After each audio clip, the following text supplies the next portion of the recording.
Hi hello എല്ലാവർക്കും നമസ്കാരം ഉണ്ട് കേട്ടോ. തൃശ്ശൂർ പുലികൾ ഇറങ്ങിയതിന് ശേഷം പിന്നത്തെ പുലിക്കുട്ടികളാണ് ഇത് കേട്ടോ. ആരൊക്കെയാണെന്നറിയാം അല്ലേ? നമ്മുടെ മാമൻ്റെ കടയ്ക്ക് ഞങ്ങൾ ജസ്റ്റ് ഒന്ന് ഇറങ്ങിയതാണ്. കാരണം അന്നൊരു ദിവസം ഇവരെല്ലാവരും കയറിയപ്പോൾ എൻ്റെ അടുത്ത് പറഞ്ഞു സുധു അടിപൊളി ഫുഡാണെന്ന് പറഞ്ഞിട്ടുണ്ടായിരുന്നു. ഞാൻ മെനു ഒക്കെ നോക്കിയതിന് ശേഷം അവിടെ നോക്കിയപ്പോഴത്തേനും ഗംഭീര തിരക്കായിരുന്നു കേട്ടോ.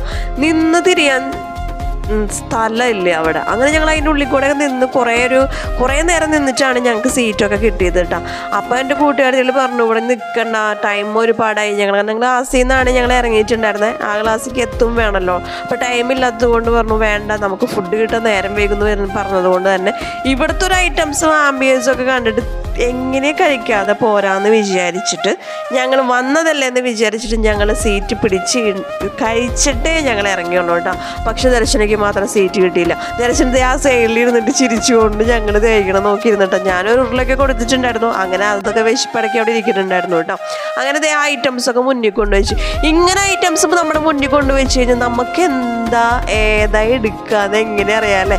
എല്ലാം വേണമെന്നൊക്കെ ഉണ്ട്, പക്ഷെ എല്ലാം കഴിക്കാനുള്ള വയറ് നമുക്ക് ഉണ്ടാവില്ല. അങ്ങനെ ഞങ്ങൾ ഇഷ്ടപ്പെട്ട കുറച്ച് ഐറ്റംസൊക്കെ ഞങ്ങൾ ഓർഡർ ചെയ്തിട്ട് ഞങ്ങളിത് ആ ഫുഡൊക്കെ ഗംഭീരമായിട്ട് കഴിച്ചു കേട്ടോ. ഞാൻ ചോറെല്ലാം കഴിച്ചിട്ടുണ്ടായിരുന്നു. അതുപോലെ തന്നെ കുറച്ച് സ്പെഷ്യൽ ഫുഡൊക്കെ കുറച്ച് ബാക്കി വന്നിട്ടുണ്ടായിരുന്നു. അത് ബാക്കി വന്നതല്ല, ദർശനം മാറിയിരിക്കുന്നത് കൊണ്ട് ഞങ്ങൾക്ക് ഫുള്ള് കഴിക്കാൻ തോന്നിയില്ല. അങ്ങനെ ദർശനയ്ക്ക് പകുതി കൊടുത്തു കേട്ടോ.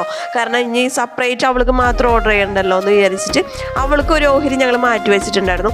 അങ്ങനെ ഗംഭീരമായിട്ട് കഴിച്ചിട്ടോ. അങ്ങനെ കുറേ പേര് അവിടെ പറയണ്ടായിരുന്നു ഏതാ ഈ മാമൻ എന്ന് പറഞ്ഞിട്ടോ. അങ്ങനെ മാമനെ കണ്ടുപിടിച്ച് മാമൻ്റെ വിശേഷങ്ങൾ പറഞ്ഞിട്ടുണ്ട്. 2 ആമക്കളാണ് എനിക്കുള്ളതെന്നൊക്കെ പറഞ്ഞിട്ടുണ്ട്. അപ്പോൾ എല്ലാവരും മാമൻ്റെ കടയിൽ വടക്കേ സ്റ്റാൻഡിൽ വന്നിട്ട് ടേസ്റ്റ് ചെയ്യാം കേട്ടോ.